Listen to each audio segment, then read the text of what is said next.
Hello everybody and welcome into PGR eSports live from the high banks of the World Center of Racing. It's Daytona International Speedway. Joining me in the booth tonight, as always, co-host / race control Matthew Baker. And we got a special guest, Dawson Wise makes a return, and he will be the play-by-play caller along with me tonight. Dawson, how you doing here tonight? Doing well. So glad to be back. Love Thursday nights. Been taking a couple weeks off, but so glad to be back. A big one here tonight at Daytona. I'm excited. Huge one and a huge field to match up with it. It's the Prime Hydration 60. But before we get into that, let's take a look at tonight's starting grid. Taking the pole for Nightmare Esports, it will be Cody Nagels rolling off on his outside. The first Coke Series driver that we have in the field here tonight, and that is Malik Ray. Daniel Eberhardt will roll off from row number 2 and 3rd with Stephen Miles to his outside in 4th. Kyler Wynn back in 5th. Kevin Freeze in 6th. It's going to be Trevor Osroth for KSR in 7th. Mike Davenport rounding out row number 4 and 8th. Nash Brambilla back in 9th. And Nathan Harper rounds out your top 10. Another Coke Series driver for FGR Excel. Garrett Maines will roll from 11th tonight with McCullough Motorsports entry. John Mullahan to his outside in 12th. Row 7, Mark Bondell in the 59 for McCullough Motorsports with Dylan Jones in the 30 coming off a second place finish in Tuesday Night Thunder. Row 8, Jeff Merck in the 17 for NBG will roll 15th. JR Miller of Team PGR in the 78, he'll roll from 16th. Row 9, Jason Maines in the 43 on timing and scoring the 12 on the side of the race car. And Adam Kilday in the 85 makes an appearance tonight, rolling from 18th. Row 10, PGR's Brian Hennings and Kenneth Stamper, the boss man of KSR. Moving on back to 21st, it's going to be one of the newer drivers that we have in the field tonight. Munatasi Major with Michael Triscaro, series owner, to his outside in 22nd. Jared Haynes back in 23rd. Landon Valecki 24th. Moving on back to row number 13 here tonight, it's going to be Francisco Villarreal and Ron Morris Jr. Zach Range will roll off 27th with David Flanagan in 28th. Jonathan Herbert 29th. And Mark Morton rounding out your top 30. Another new driver, 31st, Terry Wilson in the 29 to his outside. It'll be Colton Salick making an appearance tonight in the 099. Row 17, Logan York in the 02, and Freddie Basson is in the 54. Row 18, another new driver, Bill Hales in the 53, and Josh McCullough, a former Little Guy Series champ in the 05. Row 19, BAR's Justin Mills, also a former Little Guy Series champ, and Sierra Clamper in the 44 will start 38th. And rounding out the top 40, Brock Westmerl in the 42 for PGR, and Chris McCullough in the 04. Ken McCullough Jr., the captain for McCullough Motorsports, will roll off 41st. Jesse Calloway in 42nd.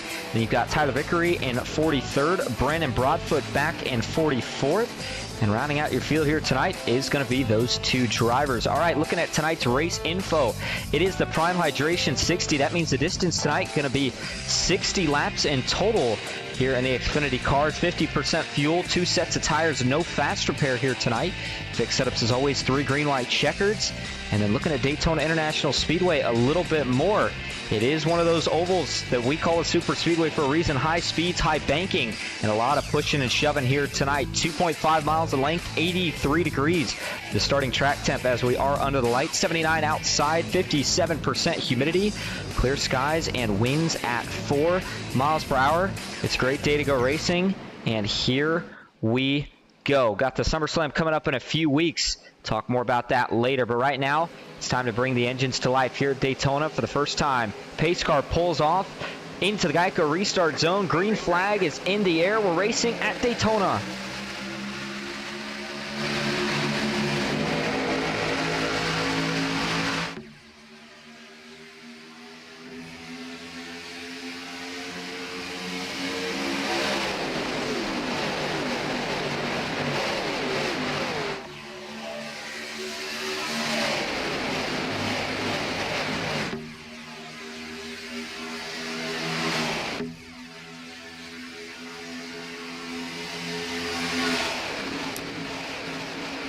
A field 44 deep rumbles down the Daytona super stretch and climbs the banking into turns 3 and 4 for the first time. And it is the Coke Series entry, Malik Ray in the 7. The Signal Chevrolet Camaro that climbs the banking with the lead, but on his inside, it's the ERA Omega Cup Spring Bowl champion Cody Nagels, pushed by Daniel Eberhardt in the 90. Topside, Stephen Miles, Kevin Freese, Nash Brambilla on. On the bottom side, it's Oswina, Garrett Maines, and a couple of others in tow, all 2 by 2. Everybody minding their P's and Q's about 7 rows deep. It's still Ray versus Nagels. Huge shove on the bottom. Here comes Cody Nagels. Daniel Eberhardt in tow. They're both clear off 2. So far, so good out of the gate. Already 3 wide further back. That's the 55 Chevy Camaro of Mike Davenport. He'll quickly think better of it as he ducks back down in line. We had one jump out to the inside. Couldn't tell who that was, but they quickly darted right back.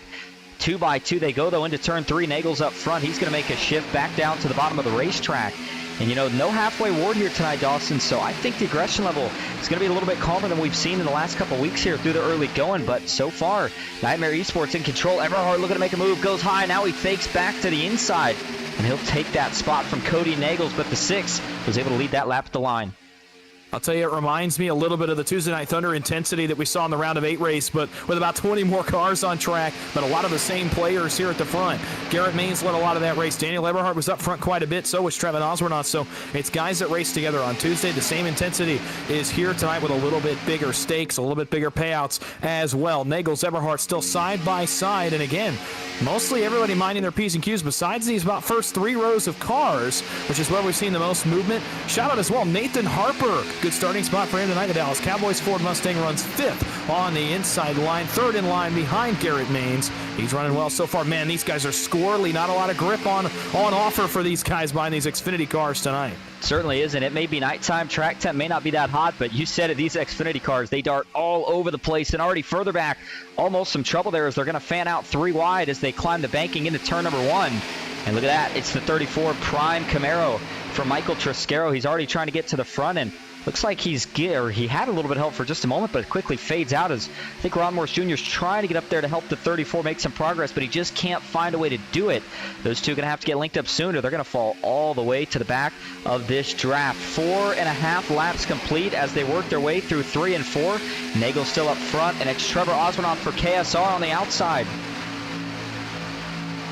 Yeah, so far still only 2 by 2 here at the front. You've seen most of the moves come from Cody Nagels or Trevin Oswernauth or Daniel Eberhardt. Those are the 3 cars that kind of darted back and forth a couple times here at the front. 3rd line was rolling again. It was Triscaro. He still cannot find much help. The cavalry not working for him so far in behind, and that's because of the pushing up front. It is very, very tough to get by up here at the front because very experienced pushers are in line. Daniel Eberhardt, Trevin Oswernauth, Malik Ray, Garrett Maines, Stephen Miles, some of the best in the business up front are pushing the field along and pushing the pace very, very high right now, and that's helped by a cool track tonight. A somewhat cool night here in Daytona, and that's going to help. Number 1, these guys keep the temps down, and number 2, the speeds stay way, way, way up.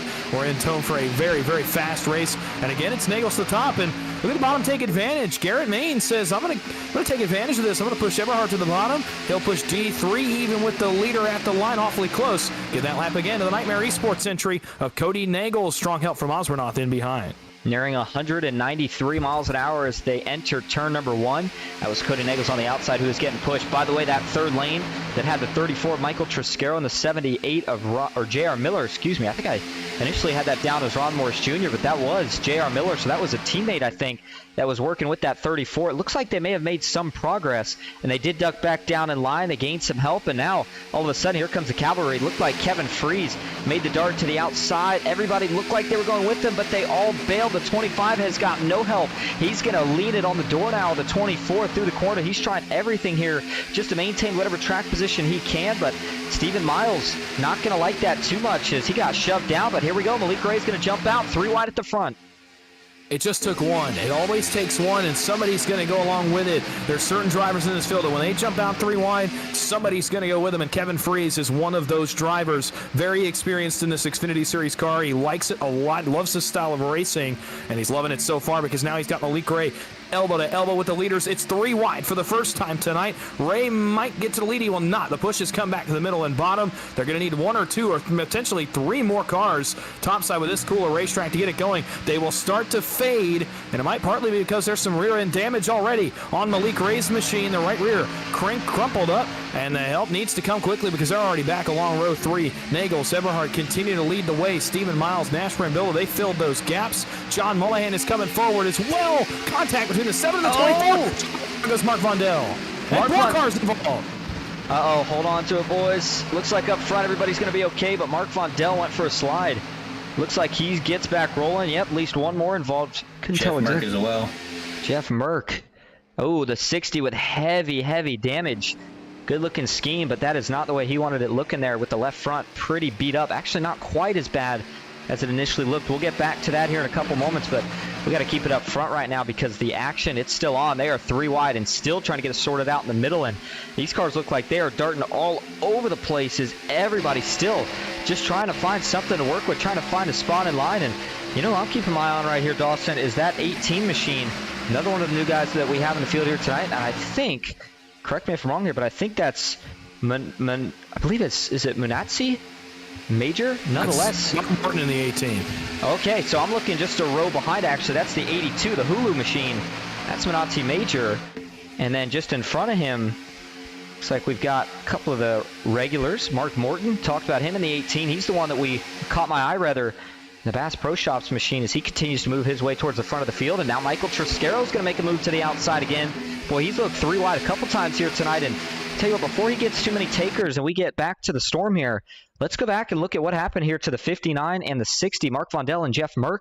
You see Merck just behind. There's Vondell in the 59. And some contact between Brambilla and Freeze that led to the 59 getting sent around. And he takes a huge hit off that inside safer barrier. And then unfortunately, Jeff Merck's not going to be too far behind in this. Watch what happens here to the 60. And so Brambilla, actually, I don't think Brambilla ever hit Kevin. There may have been a little bit of netcode between the two, but then as Jeff Merck goes for a spin here, oh man, he's he's so close to making it past kind of where that flat spot on the wall is, where you see it kind of cuts in to the banking there, and he probably would have missed it, but nonetheless, that's going to put his day to an end here without a caution. 3x3 now, uniform through the entire pack up front. 10 laps complete, and it's Garrett Maines who now finds himself in front of the field. Yeah, Maines was able to surge because Cody Nagels jumped out in front of the line. A Team PGR car's contact again. J.R. Miller, Stephen Miles come together. One car onto the apron. Can't quite tell which car that is. It's Nash Brambilla again. He's going to go for a slide, and this splits the field way up again here in turns 1 and 2. Another disorganized moment for the front of the field.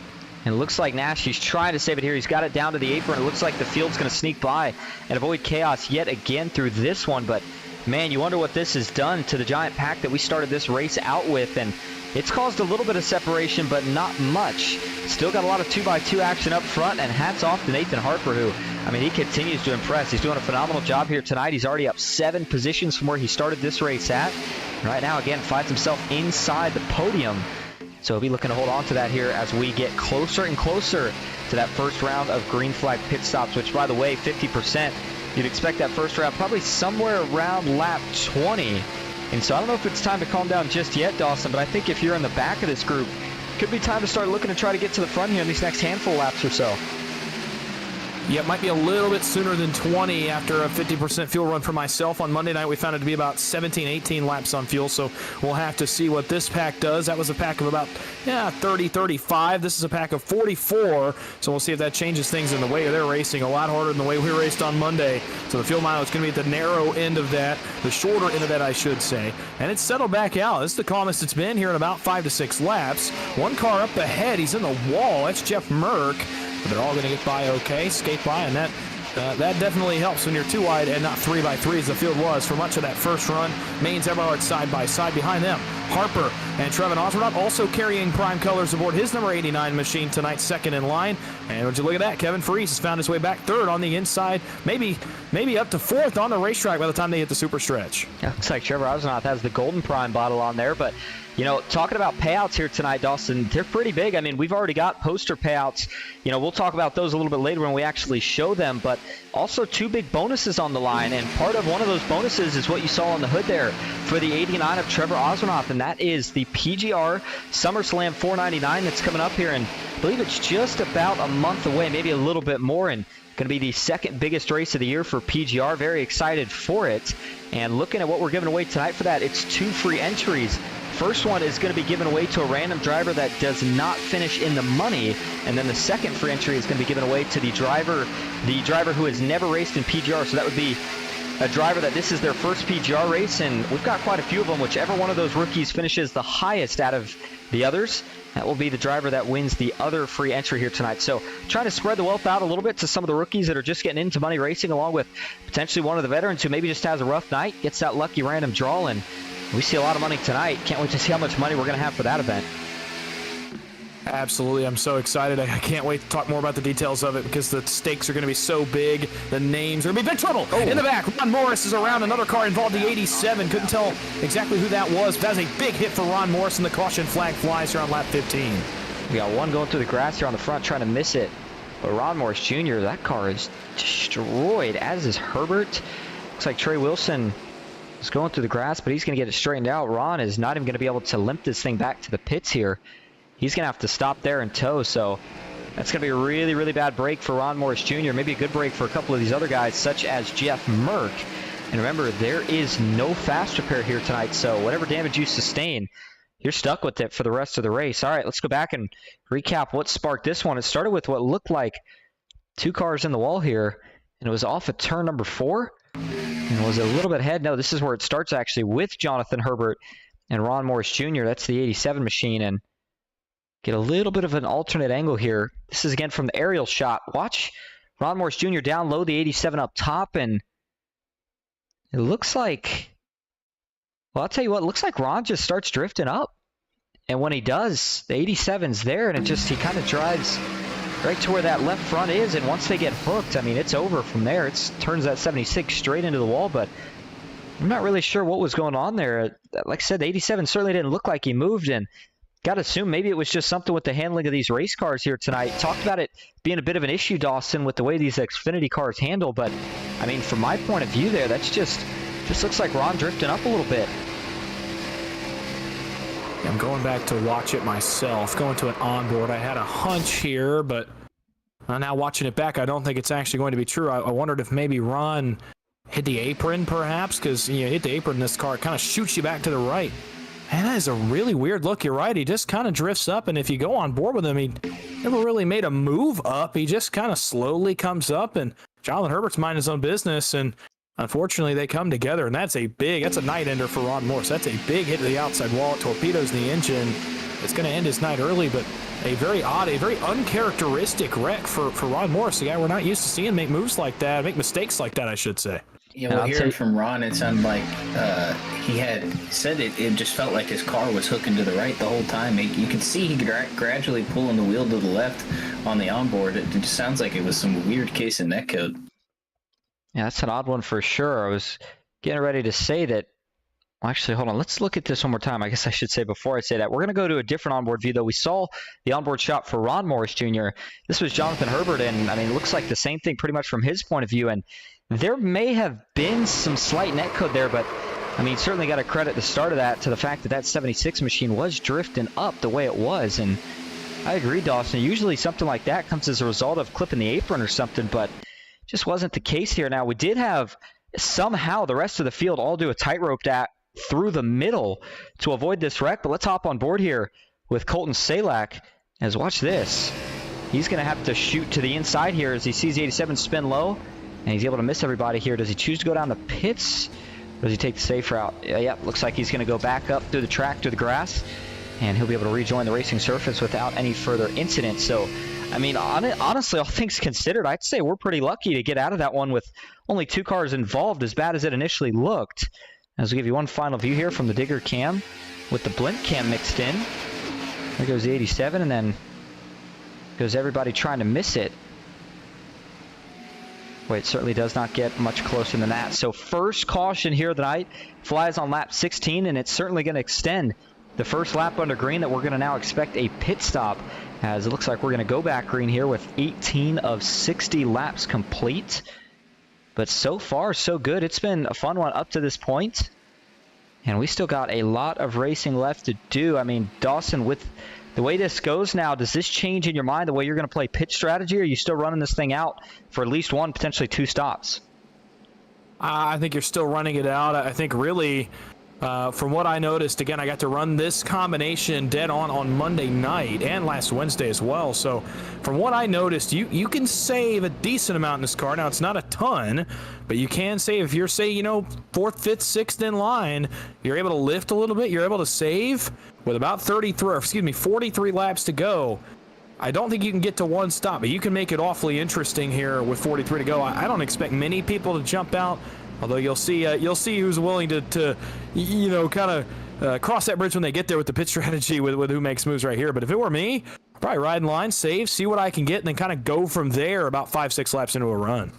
Absolutely. Taking our first PGR eSports race break of the night, presented by Prime Hydration. There you see the SummerSlam 499, Saturday, July 27th, and Sunday, July 28th. Make sure you tune into that one. By the way, talked about presented by Prime here tonight. Don't forget, if you're wanting to check out Prime, it's where great flavor meets function. Zero added sugars, 10% coconut water, BCAAs, electrolytes, antioxidants, and a whole lot more.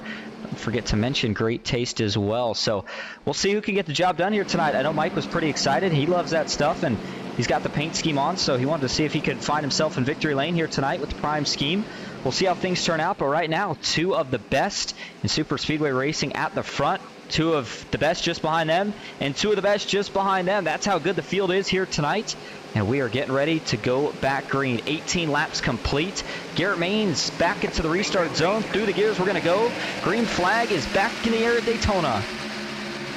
Bit of a stack up about 8-9 rows deep in the field, but I think everybody got it going okay. It was mostly on the outside. Daniel Eberhardt did not get a good start on this race start and allows Garrett Maines to jump right up, steal the momentum away from Kevin Freese and company on the bottom, and kind of set himself up for success here down the super stretch, but that may not last very long. Trevor Osbornoff, Kevin Freese say, I want to crash the party here on the bottom side of the racetrack, and they bring along with them Team PGR's Brian Hennings.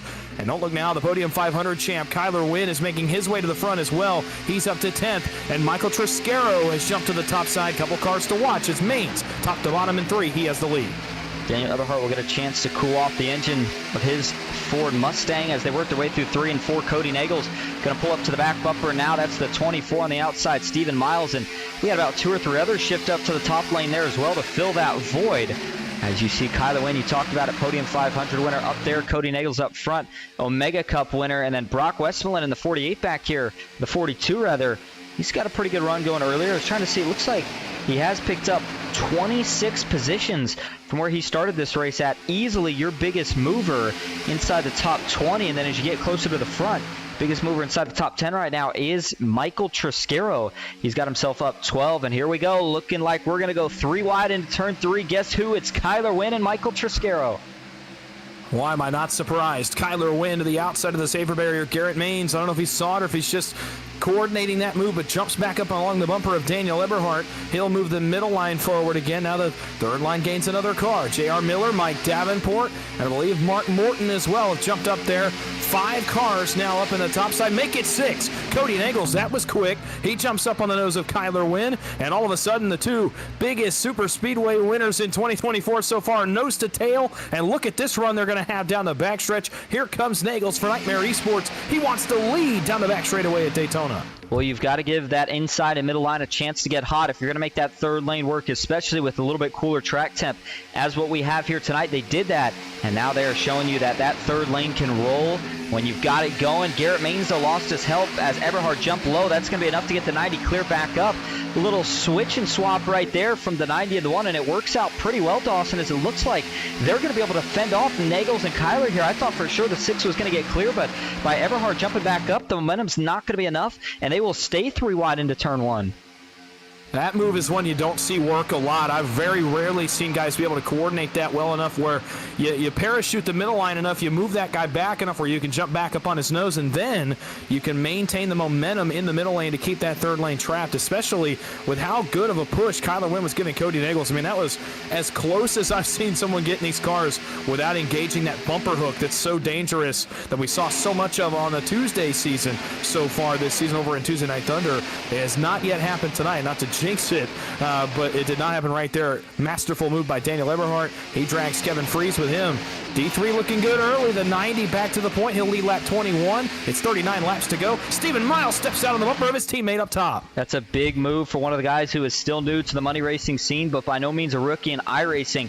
One of the higher I ratings we see in the field at 5,213. And hold on a minute here. We might have some trouble further back with Jared Haynes. Yes, trouble for the 7. Don't know if he hit the wall here, but he has certainly found himself towards the inside safer barrier there going into turn 1.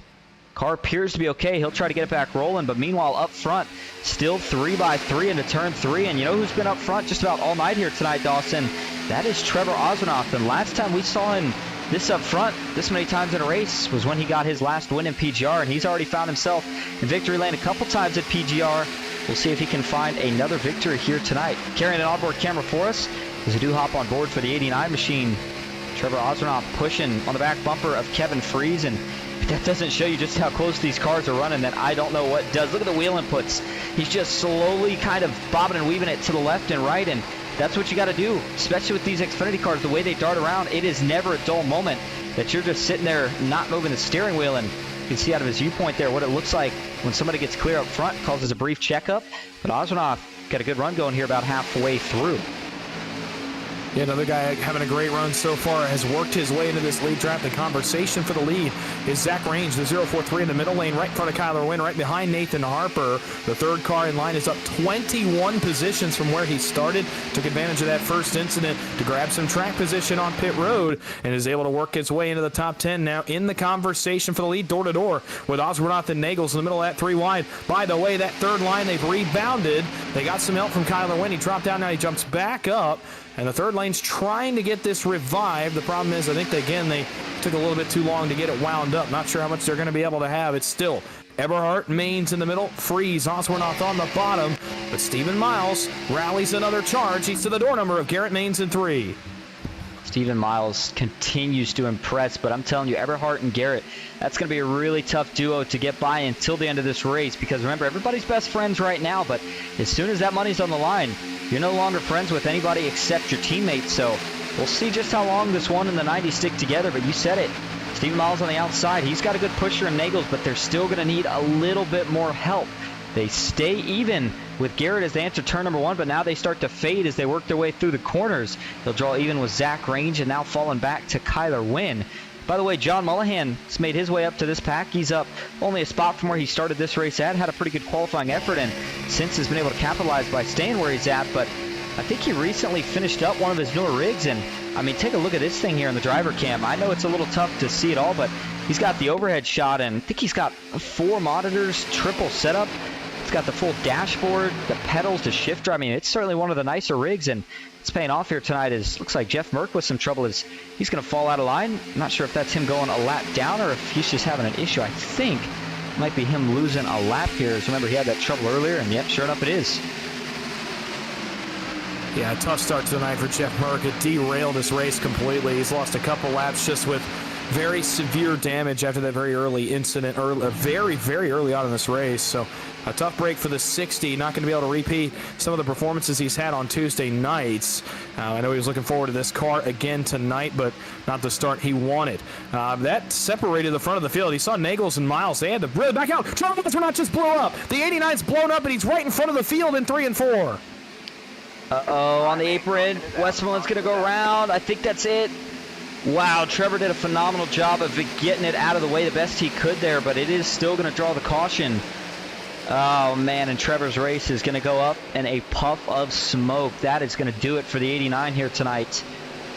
We were just talking about him and the great run he was having, but with that engine expired, beautiful looking prime 89 machine, it's done here for the night. You see the damage to the rear end. That's from, of course, when he got hit after he blew up, and he's going to put it in park.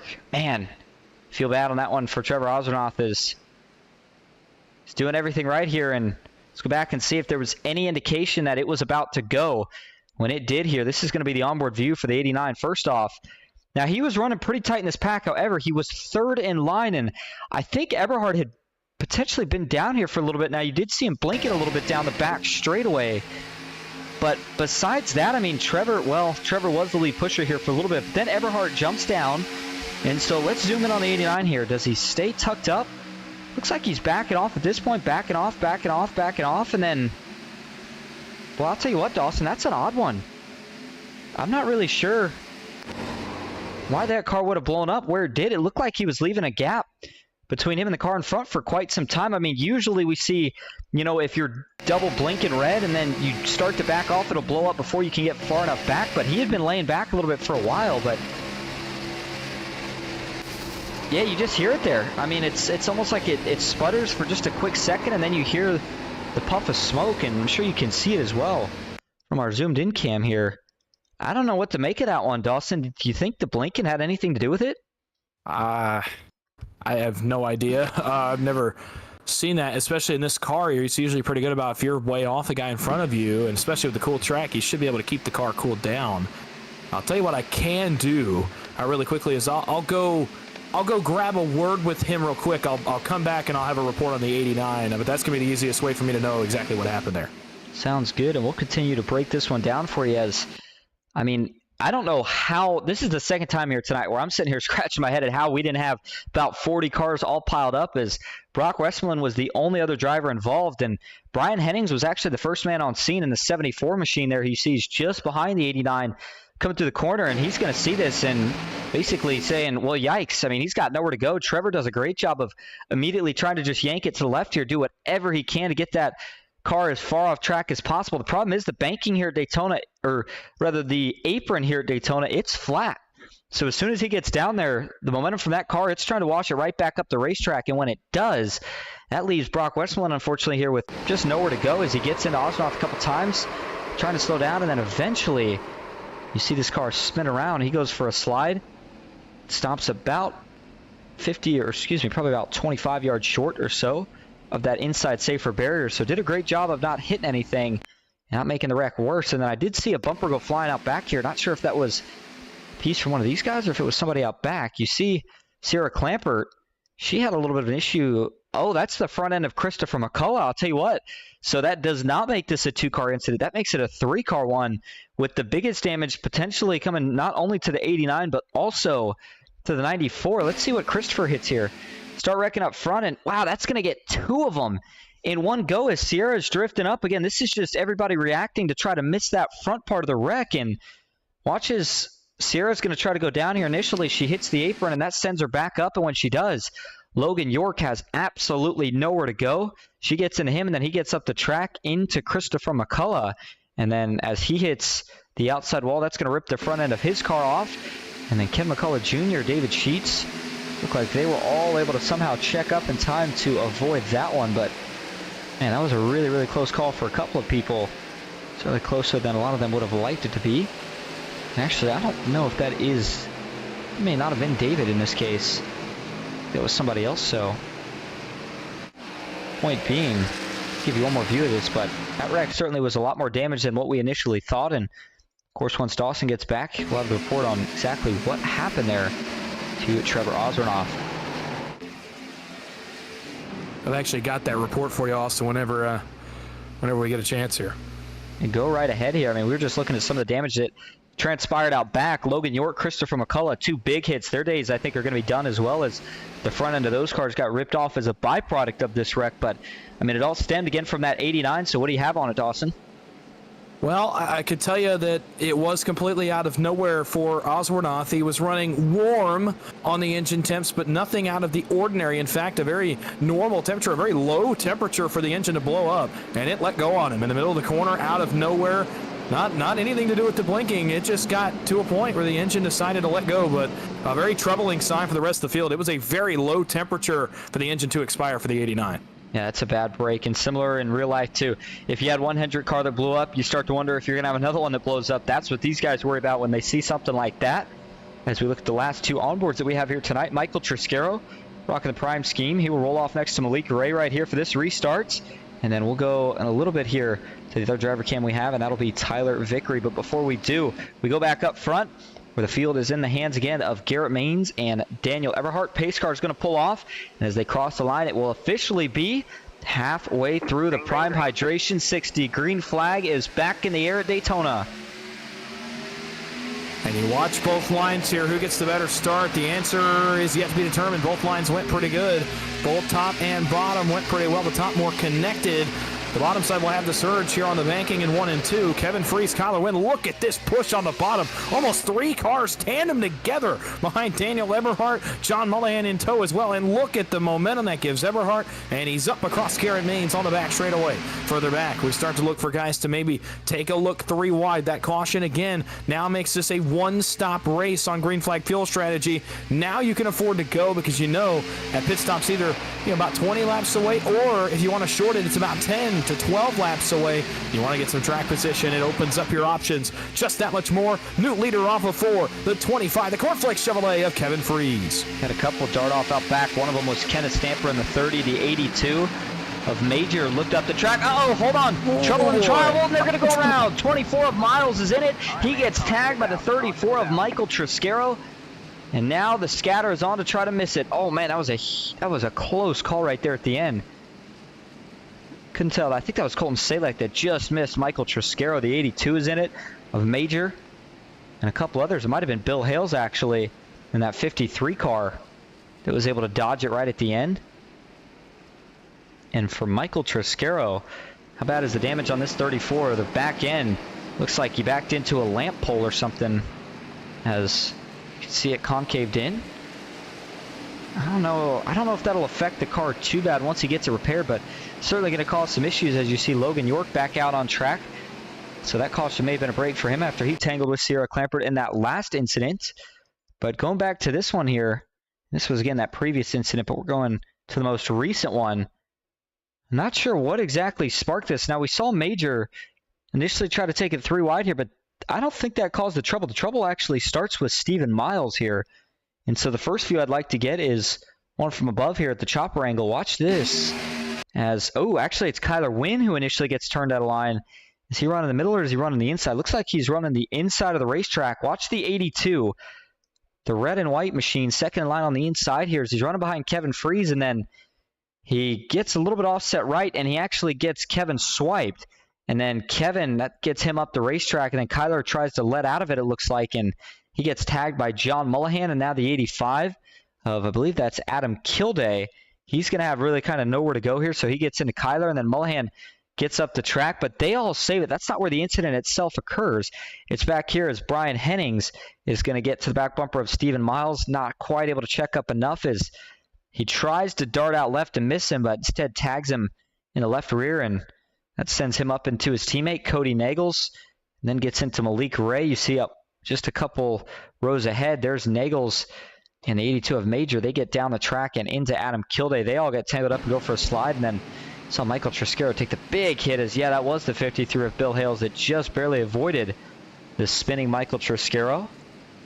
Give you a couple different angles of this here. First one from turn 1, but I mean, Dawson, there's not really much to that one there. It just looks like kind of a byproduct of when you get that aggressive racing. And in that case, we had a little bit too much pushing at the front, led to a close call for Kevin Freese, which ultimately led to a stack up, and that chain reaction catches up eventually. And that's definitely going to be potentially a night ender for the 24 of Miles. Maybe Michael Triscaro. Malik Ray lost a hood. Looks like Stamper did as well. In fact, was it Stamper? Was it Malik or both? Yeah, both of them actually. Kenneth Stamper and Malik Ray both lost their hood through this one. And so the fireworks continue. Some big hitters there. Cody Nagels, Triscaro. A lot of people that love racing the Xfinity car here at Daytona look like they got some pretty significant damage. Yeah, and I mean, no fast pair in the pocket. It's that risk versus reward. You risk running in the pack. You risk getting in an accident that could ruin your day, as there's that big hit again from Michael Triscaro to Stephen Miles.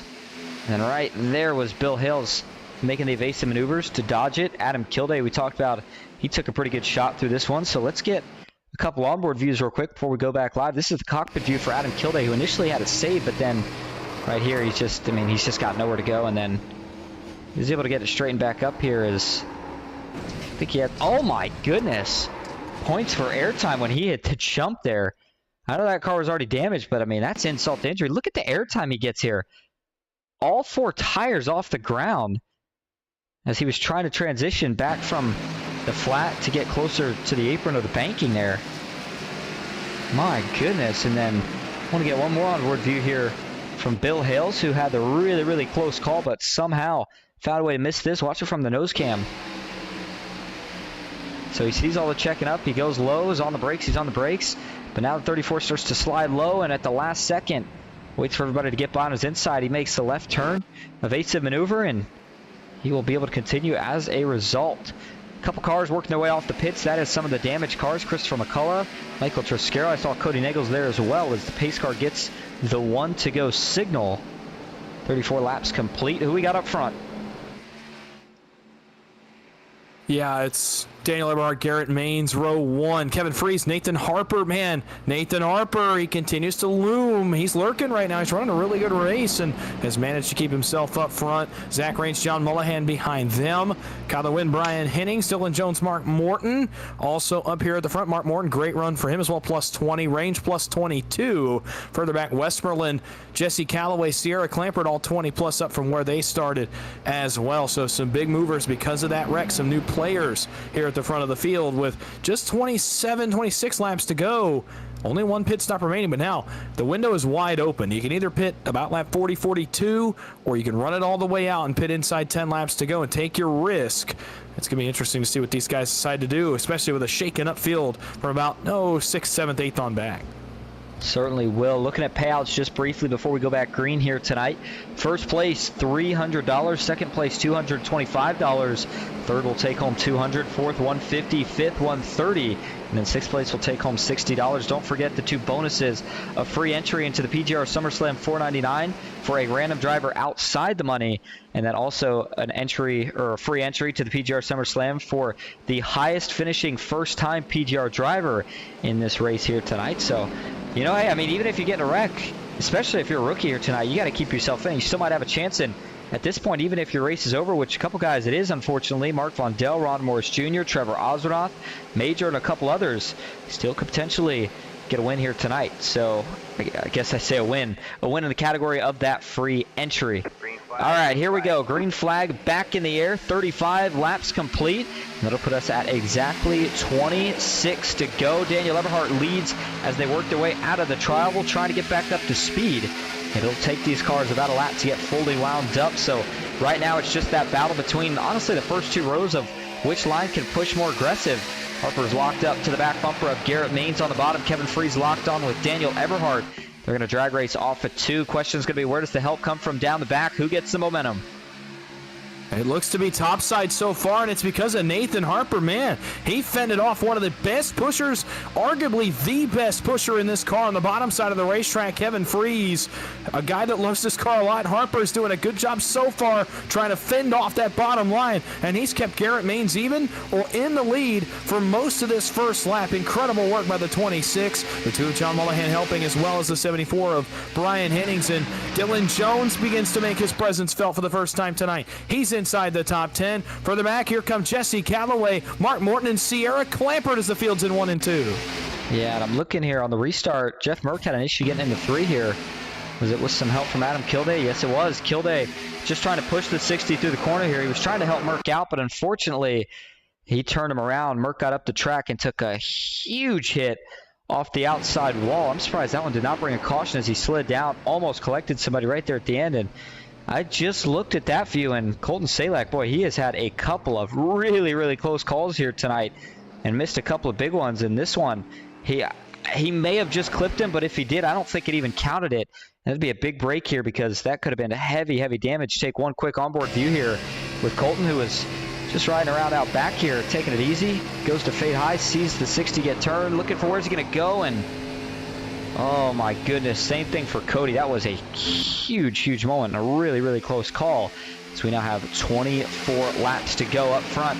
Daniel Eberhard, Garrett Maines, they continue to lead. Those two have been dominating the front row for about the last 10 to 20 laps of this race. But with 24 to go, there is still a pit stop in play here. But now, I feel like the strategy door opens up quite a bit more.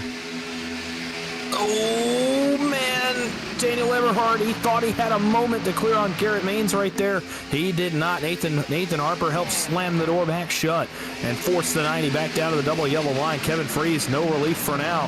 Going to have to just manage the temps. It does open the strategy up, kind of.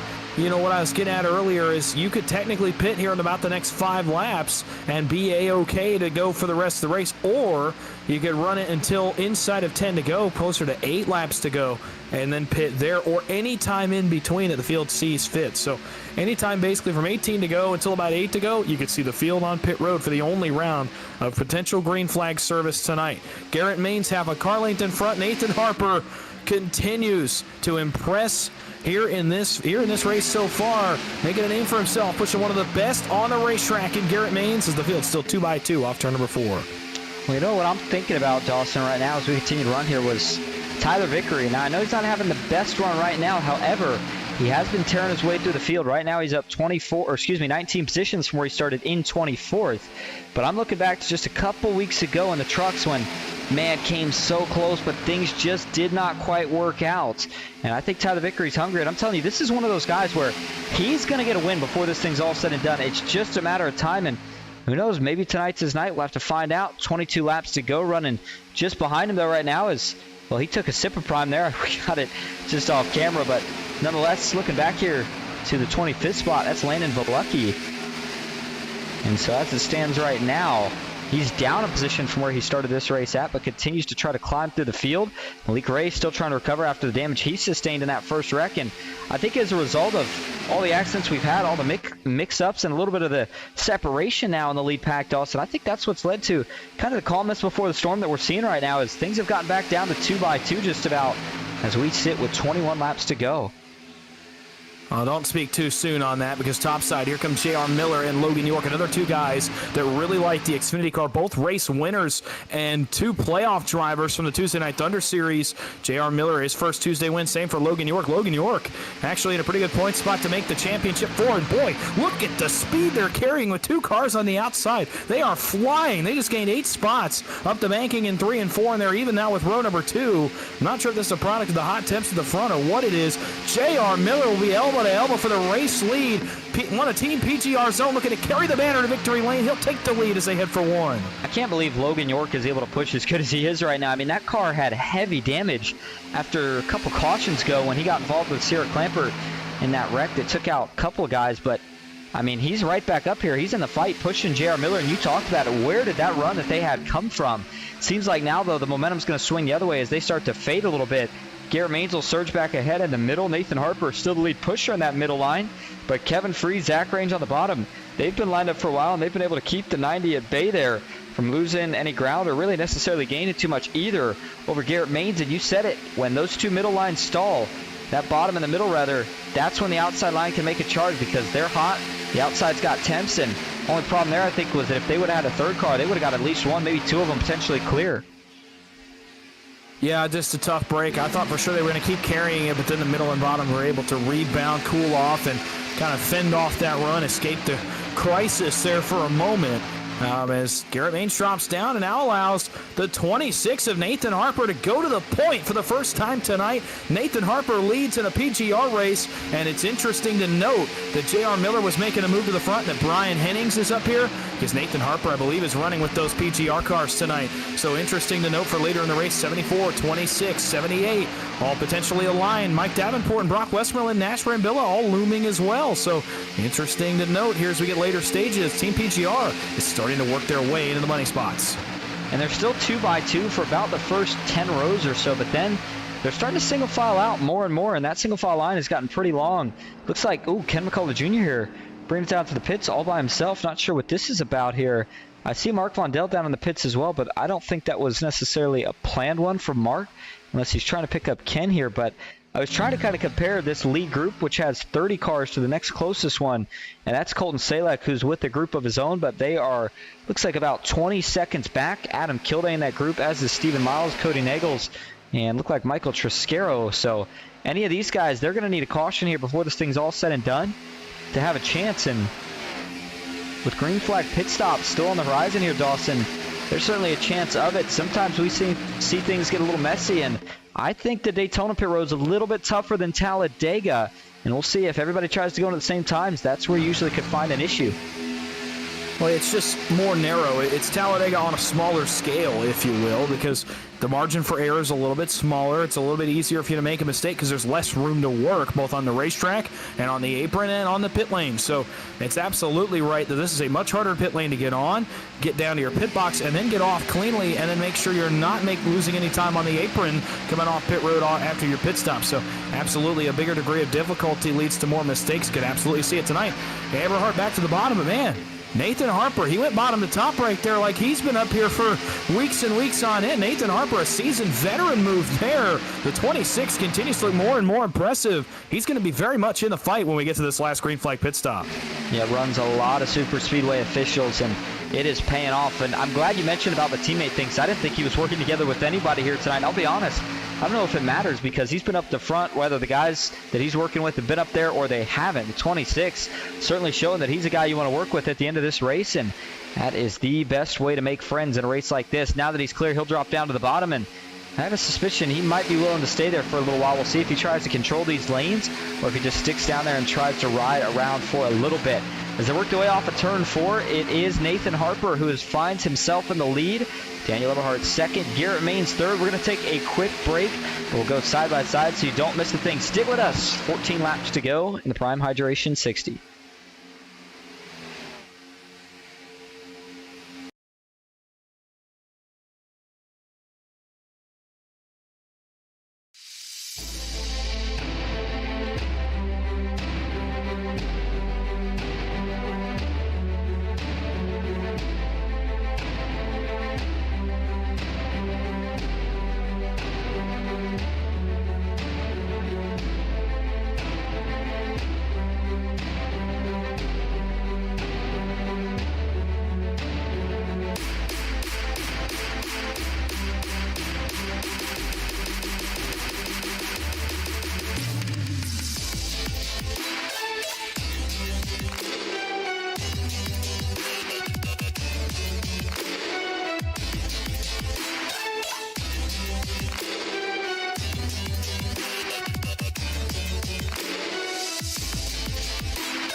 Welcome back to the Prime Hydration 60 PGR eSports, the weekly Thursday night money racing series. And you saw while we were on break, a couple of pit stops here. Looks like the first group that decided to go in was some of the PGR eSports boys, maybe a couple of others. And there was a little bit of trouble getting into the pits for Francisco Villarreal, who got turned around and as a result has lost contact with this lead draft. You see Nasper and Billa there with Mike Davenport. And now the big question was who's going to come in next. And looks like our next group contains Mark Morton, Jason Maines, Landon Vulicki, and see, who else do we got here? Looks like Jared Haynes, Freddie Bosnez.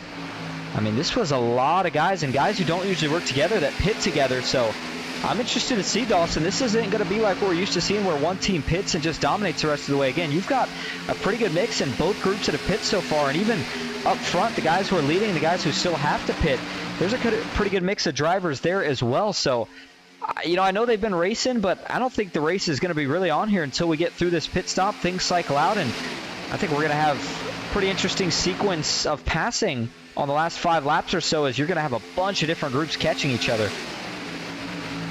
Well, yeah, and I mean, this pit stop's going to probably determine most of the race. I mean, it's going to put guys in good positions or bad positions, depending on how well you pit. Mullihan way into the outside. They're trying to make ground before this pit stop. They're up to the leaders.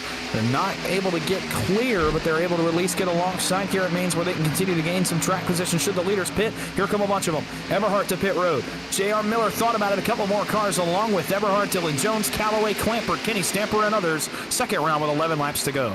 Looks like they're all going to actually get in clean as Joshua McCullough. See further back, he's going to get in his box. Ooh, Sierra overshot a little bit, but I think she's going to be okay too for the most part.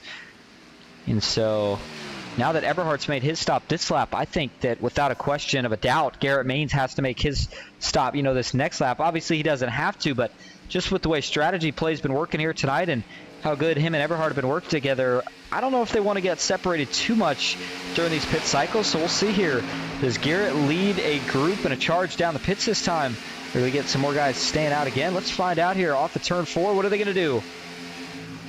Maines, Freeze, Hennings, Range, York, and one other car, Justin Mills, coming to pit road. Hennings may have been a little quick contact. Around goes Range, and York has to bail. Everybody okay, but how's that going to hurt their time? Only 3 cars maybe together, and that may really hurt Garrett Maines, Kevin Freeze, and Brian Hennings. It will, but the good news, I think, is that he went so soon after Daniel Eberhardt that as long as he's got at least one guy with him here, I think they won't have an issue sticking with the lead pack. We'll have to see here as we go to the turn 1 entry cam. There they go. They just worked their way out of the pits. Where is going to be all the groups that already pit? Watching them to make their way through the tribal, and we're not going to see it because caution is out. Trouble for Jared Haynes. And the question is, where was it at here for the 7 machine? And Jared Haynes right now looks like rolling slow through 3 and 4, but I mean, he might have been in the grass. I'm looking for where the damage is sustained on this race car, and looks like maybe a little bit there in the left rear. Back end does seem like it may have gotten tagged around a little bit. What happened here? I mean, it seems like everything was going good. We're pretty clean through the stops, and well, that's going to answer that question. Landon Velicky, I got to tell you what, Landon, he corrected me this week too on how to pronounce his name, and I'm working on it. Landon, I hope I got it right. If I didn't, though, please let me know again. But either way, 62 involved in this incident right here is, well, this starts pretty far back in the corner, and it looks like it actually starts with Sierra here. As watch Jared Haynes here.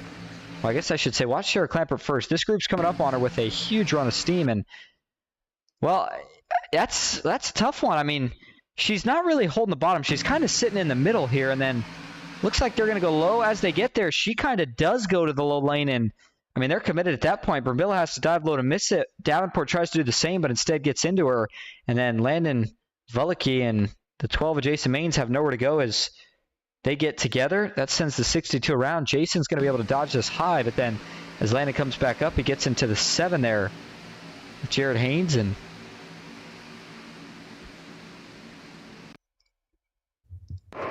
I don't know, man. I'll tell you what, Dawson, that's a really interesting one there in terms of, I'm trying to figure out what Sierra was thinking. It was obviously an honest mistake, but I'm wondering if she maybe didn't realize that they were actually coming behind her as quick as they were here. I mean, again, let's watch this from the cockpit view now. As a lap car, the general rule of thumb is that you go high for the leaders, but it's not always the case, and of course you don't have to. So you kind of have that option, but you want to pick low or high. You don't want to be drifting around, and I just don't know, Dawson. I almost think she didn't know they were coming. Yeah, that's what it looks like to me, just that she has no idea that line is coming in that quickly.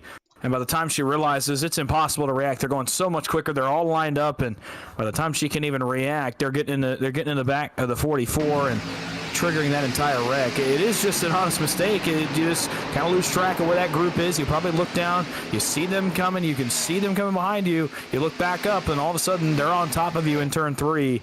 And a tough break there for not only Sierra, but for that line of cars, as well as Malik Ray and company that now have to pit under yellow instead of under green, and they are buried now 15th on back. Yeah, it's going to make things interesting for sure now when some of the heavy hitters in the back, but giving you another angle or two of this one. There's the contact between Velicky, Davenport, Sierra Clampert, Jason Maines, and then ultimately here, the 2 that get collected potentially, or arguably I should say, getting the worst of it right there at the end. Danny Barnes, or rather I was going to say Danny Barnes runs the similar number, but not here tonight. Jared Haynes, though, been doing a good job. Just really, really unlucky here. Back this up and give you one more angle. I do want to take an onboard look here and see what Nash Brambilla actually saw through this. Is, I'll tell you what, you talk about close. I mean, I guess he got lucky that he was the first guy in line in this case because it made it, a little bit easier for him to dodge it. But, I mean, he had to make a really quick maneuver here, and watch this here as he gets ready to go into 3. Sierra drifts down. He says, I got to go low. And when you do that, unfortunately, everybody out back isn't able to see it, but didn't have much of a choice there. Yeah, no, not much of a choice. Just tough break overall for everyone involved, and now sets up a pretty crucial late race restart, which tends to be the story in these things. Again, it's going to come down to it, man.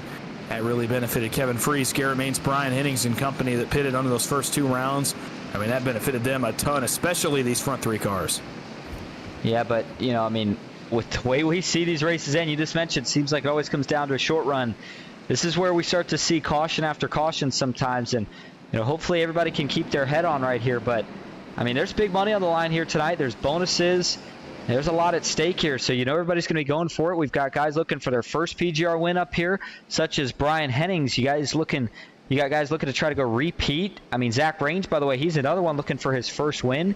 Eberhardt kind of burst back onto the money scene a couple weeks ago, but he's always been a seasoned veteran.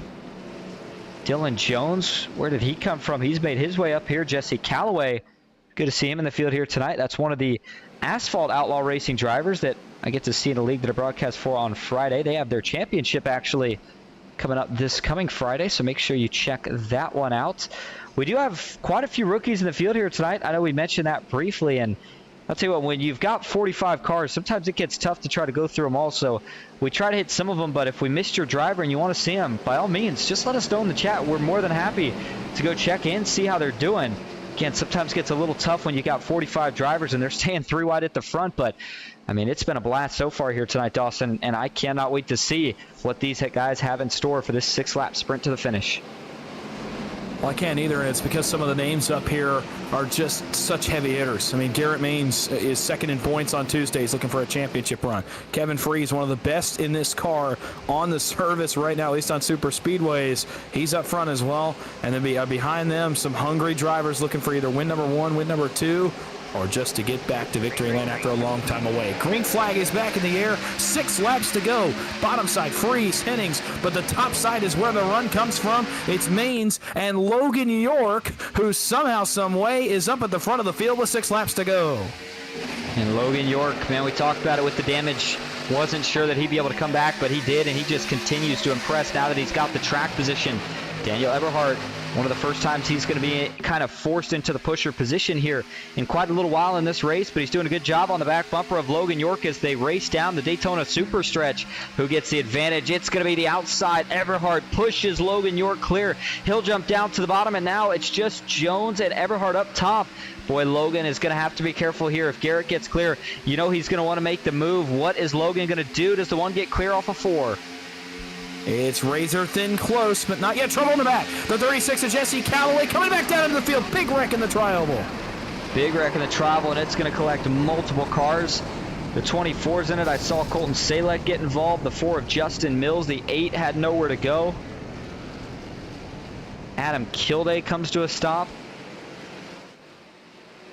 And that brings out your 5th caution of the night, and it is going to send us to overtime. And you said it, Dawson. It was the big one for sure. We saw probably at least 10 cars involved in this. And the question is going to be, where does it all start? Looks like it starts there around the 55 of Mike Davenport. Let's go back here and see if he had any issue himself or if it was just hard racing. I couldn't tell what happened here from the first angle, but watch the 36. And that's Jesse Calloway, who we were just talking about here, off of turn 4. They start kind of swerving around, and honestly, these two kind of do the same there. It looks like Jesse drifts up a little bit, and at the same time, you see Mike comes down a bit. And that movement between two, and I think I know what this was. It looks like what happened right here is that these two were trying to both kind of fight for that same draft, as Jesse has it here, but then as they drift up, Jesse's trying to follow. Davenport is trying to drop in line to get that draft, and like I said, I think they just kind of met in the middle, and then once they go into the outside wall here, you hope that they're going to stay there, but a lot of times, more often than not, they just aren't. It's not the way these cars work here, and piling in the 8, I think that was that Brandon Broadfoot? I think it may have been here, and if so, that was a huge hit for the 8, and then multiple others that get involved that just have absolutely nowhere to go, as it all kind of almost clogs up the entire racetrack here as they get into the tri-oval, and then it's just an ad scatter to try to miss it. Yeah, just another tough break. Again, just kind of one of those deals where it's really neither driver did anything super egregious. It's just kind of they're both going for the same piece of real estate, both going for the same kind of draft there, and they come together and unfortunately collect several cars behind them as well. And that's a really tough break for certain guys that were really having a good run tonight. Callaway included was having a really nice run, was looking to get a great finish, was in position, and then unfortunately right there, just kind of one of those bad beats where you're going for the same spot as somebody else. They come together, and it is on from there. A big-time wreck in the tri-oval. Yeah, I'm looking at a couple of the hits here for some of these drivers. I think I saw Tyler Vickery pile in there. He didn't have anywhere to go. In the 24, there's the 85 of Kilday, and then, yeah, the 099 of Colton Salek, the rear bumper and the front hood getting ripped off of that car. And then as they all come to a grinding halt just about, Jason Maines through the grass, Cody Nagels. See some of those brake rotors lighten up as those guys were hard on the brakes. Should do anything they could to stop and almost come to a complete stop before this thing unfolded, but just ran out of racing room to do so. As, man, that's a huge hit. Just can't get over Broadfoot there. I mean, he got almost blindsided in the sense of he saw him go to the outside, went to shoot the gap, and next thing he knew, he was in it. And we took an onboard view there a couple shots ago with, I think it was Freddie back in the 54, one of the newer guys here tonight. Yeah, I think that's exactly who it was. Freddie Bazanes. I hope I'm pronouncing his last name right, but I mean, Freddie had a phenomenal, I don't know if you want to call it a save or just wreck avoidance. Their point was he found a way to get around it. And I mean, he had that car sideways drifting through the tri-oval onto the apron, doing everything he could to not hit anybody, but also not wreck himself. And as a result, keeps himself in this race and is not going to have any damage to show after a wreck like that. Here's a view from the spectator cam, and honestly, this might be the best one for just how big this wreck was. We'll play at full speed for you here, as there's the initial contact into the outside wall, and now the big wreck's on from there. Look at all the cars that go through the grass here, and then a couple of big shots towards the end of the tri-oval as they all started coming back up. A couple of them ended near the pits. And then the last view I want to take of this is from the onboard view here, the 24 of Tyler Vickery. And watch the contact he takes here from the cockpit view.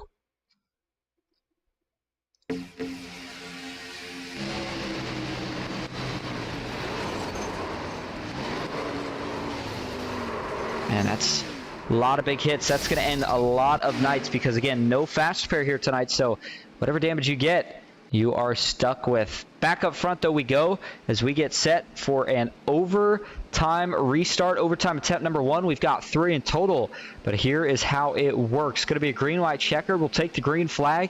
If we can make it around to take the white flag, then this race will be official. However, if we rack them up, or rather if we wreck them up on that first lap and get a caution, then we will rack them up and try it again. We've got 3 total attempts at it. Dawson, looking at picks here, I mean, it's a tough one for me, but Logan York, the aggression's there. He's done it before. Looking to see if he can get his second one here tonight. I think he's a good pick for it. Yeah, I'm also going to go with one of the guys I've seen do very well in this car. I'm going to pick the 25 of Kevin Freeze, a guy that really enjoys this car, is very good in this car, the discipline that you have to have racing it. He's got some guys out back of him right now that could maybe lure him up to jump out but from behind. Garrett Maines potentially go for the win in this race on the last lap. The 25 is probably my pick here. Good picks all the way around, no matter which way you look at it. If you're in the top 10, you've got a chance. So if you're picking any of those drivers, I think they might have a shot at this one. All right, here we go. Overtime number 1, 2-lap sprint.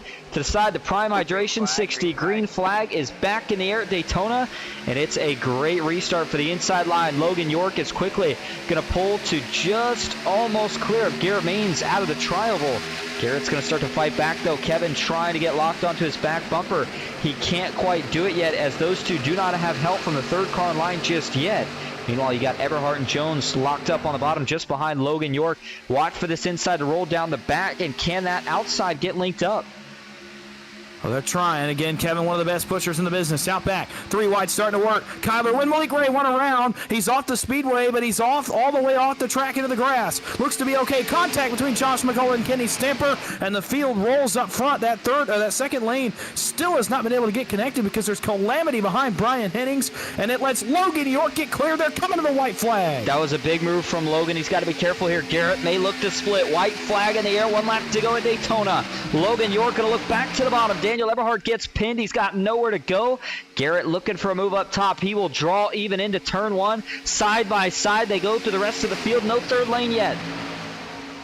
Onto the super stretch. It's going to be who has the better push. It's still only 2 cars up top. Hennings can't get to the back of Kevin Freeze. Dylan Jones, can he get close to Eberhardt? Drag race. Does anybody step 3 wide? Brambilla takes a look. Wynn takes a look. Malik Ray going to go with the 23, but it's too little, too late. I think it's down to the 2 up front. Does Freeze take a look, or does he push Mains all the way? Or is Logan York home? Freeze got 1,000 yards to win it at Daytona. Oh, Eberhardt pushed him off the bottom. Garrett's going to stay to his back bumper.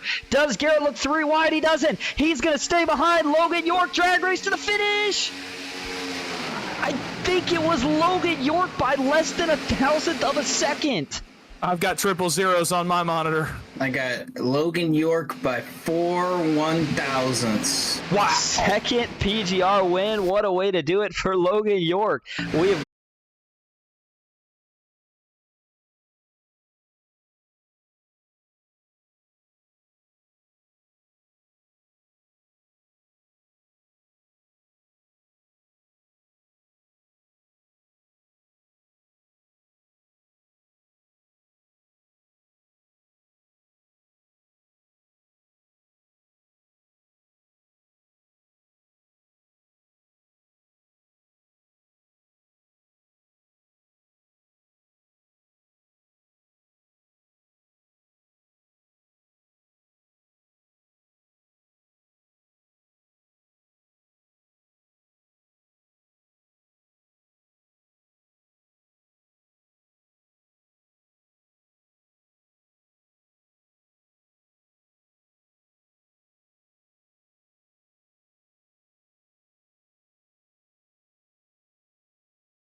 All right, hello everybody and welcome back. Unfortunately there do actually have a couple of storms moving through, and interestingly enough took the power out briefly there right after the finish. I think we captured just about everything up to the gap, so we'll have Baker of course go over that in just a moment. But I mean, a photo finish to say the least. And so like I said, if you didn't catch it, just go back a little bit on the broadcast there to where we got it, and you will see it. We do have results. Well, we don't have them up on screen.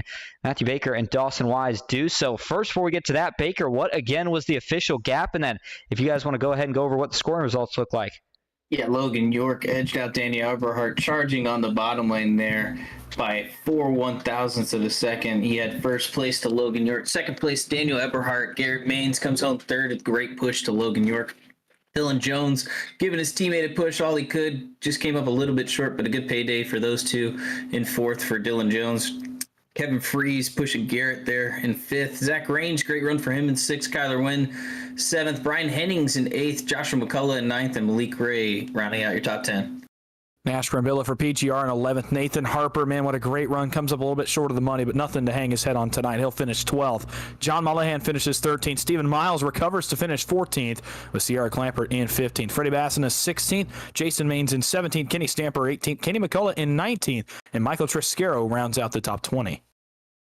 21st, you got Jared Haynes, Francisco Villarreal in 22nd, Brock Westmore in 23rd, Colton Salick in 24th, 25th, Adam Kilday, bad day for him, was running really well there in the latter half of the stages and just got taken out, unfortunately. Landy Valecki, 26th, Mark Morton, 27th, had a great run going, just got turned out, coming down to that white flag, unfortunate for him as well. David Flanagan in 28th, first car lap down is going to be J.R. Miller in 29th and Mike Davenport in 30th. Chris McCullough 31st. Cody Nagels, tough night for him in 32nd. Jesse Calloway was having a good run and unfortunately got involved in a wreck late. He'll finish 33rd with Brandon Broadfoot in 34th.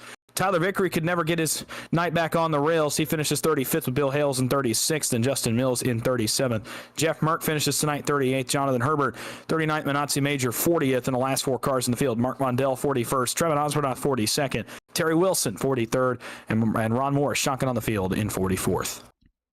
All right, now that we got your results complete, still going to have interviews here tonight. We didn't get to see the burnout from Logan York, but nonetheless, I'm sure he's going to be pretty pumped about it. $300 richer after tonight, so let's go see if we can't get your top three in here. Stay with us. We'll be right back.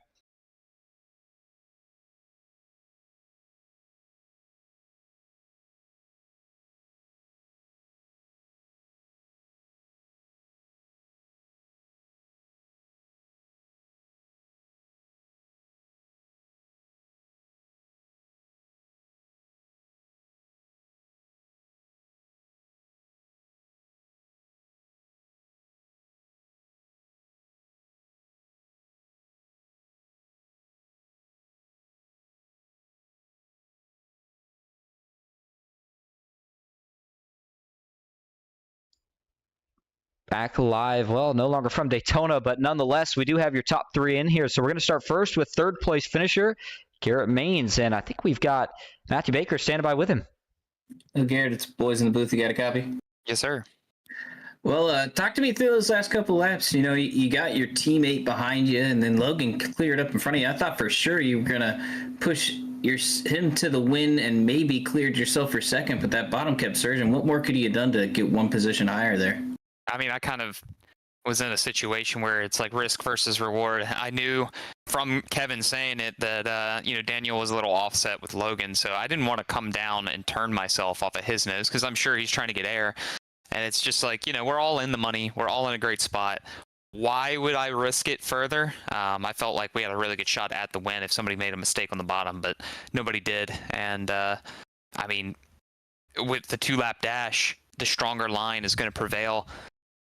The bottom was absolutely hooked up, did everything right, and couldn't seem to make the side draft worth anything on the top there. So I'll take it. I thought Logan was actually going to stay in the top lane. I'm glad he didn't, but I thought he was going to stay there on, I guess, coming to the white flag. But shoot, you can't really ask for much more in these races. Getting the podium is always a good night in here.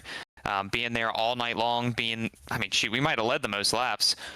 Just being in the picture, being in the fight through and throughout, just nice to bring it home. And huge shout out to Kevin for the phenomenal pushing there. I feel like I owe Logan one anyway, so I was glad I was able to push him there coming off of turn 4 to get him that win, because he got me the stage win in the RMR race on Tuesday night, and this is good for all of us, I think.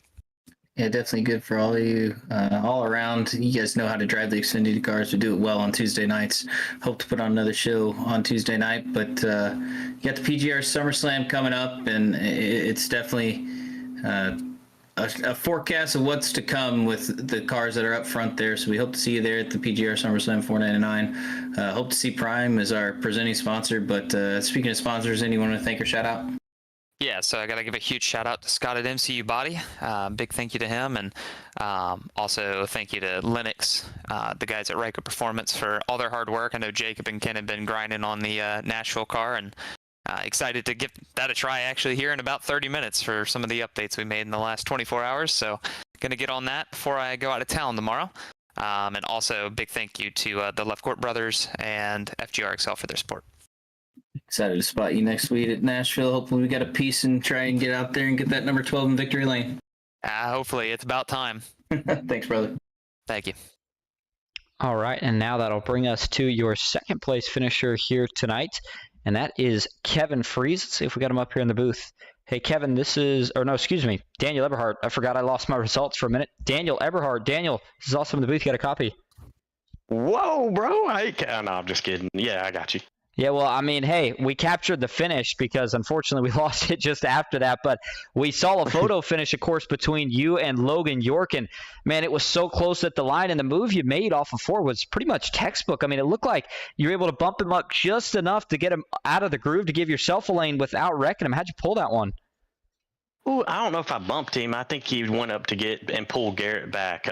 He did me a favor because I was like 270. I don't know when these cars blow up. I've been away for a little while, so I don't really know what to expect. And him moving up actually helped me because it allowed Dylan, who was extra cool, to give me a push and keep us right there in the money. I was just trying to finish the race. I wanted to finish clean, give a good show to Prime Energy out there. Just trying to bring them on board for this next big old race they got, the SummerSlam. So trying to just put on a crazy show, and it was that. Yeah, it certainly was. Crazy show with a photo finish. Now, you just said how you haven't been around in a little while, and how hard is it when you come back after taking a break like that? I mean, it didn't seem that hard from what we saw here tonight in terms of you're able to just jump back in and immediately able to get up there and run for almost another win. Instead, you bring home a second place finish. How do you kind of adapt to that? It is really hard. I'll be completely honest with you. I mean, I ain't finished in the any money series in a long time, so it's very hard. I don't like doing it, but it's like the whole run, you have to stay up front and you have to control what lane you want to do, and you have to just stay on top of every move. It is that way. It changed drastically. You could ask anybody here, like back 2-3 years ago when we first started doing this stuff. It was kind of just a different kind of style of racing. I don't know if it's the package or what, but everybody is on top of everybody. We're pinching. We're doing everything we can. There's no crap given whatsoever throughout the whole race. So you're just waiting on to get turned or something like that, and you're trying to avoid it. We were dooring each other coming to the start-finish line. It's crazy how much the racing has changed. Absolutely, and what a great finish that you still were able to help produce here tonight. So before we do let you head out to celebrate that second place finish, is there anyone you want to thank or shout out? Yeah, thank you, PGR eSports, for everything you're doing. You're taking it to the next level for this money racing stuff. Just thank you. Kudos to Matt Baker, called a great race control tonight. I know it's tough each and every week. Thank you for Michael Triscaro for putting this on each and every week. I know that's between him and Baker. Thank you to both. You, Austin, you, Dawson. And also give another shout out to the only chick that's on the racetrack, Sierra. I know we all make mistakes. That's part of it. Don't beat yourself up. I know there's things said. Don't take it with a grain of salt. We all get angry in these situations, and it's just amazing that she's out here playing dirty with the boys. So she's always, welcome in my book, and I thank her each and every week for showing up. And she has a great following. So anybody out there who wants to join the SummerSlam, get signed up, join the Discord at PGR eSports, and we'll catch you on the racetrack. There you go. Well, thank you for talking to us, Daniel. Again, congrats on that second place finish, and we'll see you next week. Thank you, buddy. All right, now that brings us to tonight's race winner, Logan York, second man part of a photo finish, and standing by with him is Dawson Wise. Yeah, hey, Logan, it's the boys up in the booth. You get a copy? Yeah, I got you, Dawson. Man, you're getting used to this whole winning thing. Look, a good week for you really all around. A pretty good run on Tuesday night gets you into a spot in the Final Four for now, going into next week's elimination race. Now tonight, it's another marquee victory for you in PGR. Take me through that last two laps, because I'll tell you what, I saw it as almost flawless execution, managing lanes, getting the right push at the right time, and you managed to get just enough from Garrett Maines to get you across the line. Yeah, I was a little nervous. Thank you for the hand claps, soundboard, Baker. I appreciate it. Anyways, no, it wasn't. It wasn't you. Anyways, yeah, I was kind of nervous that last two laps. A lot of it was because Eberhardt and Dylan Jones were right next to each other. That's one team that I don't really like being around on the racetrack because they usually cause a lot of problems. But I was just able to. Hopefully, I was hoping that they'd be on the bottom. That way, they wouldn't make a strange move outside of me. So I kind of just sat in front of them as long as I could, and then try to maintain temps.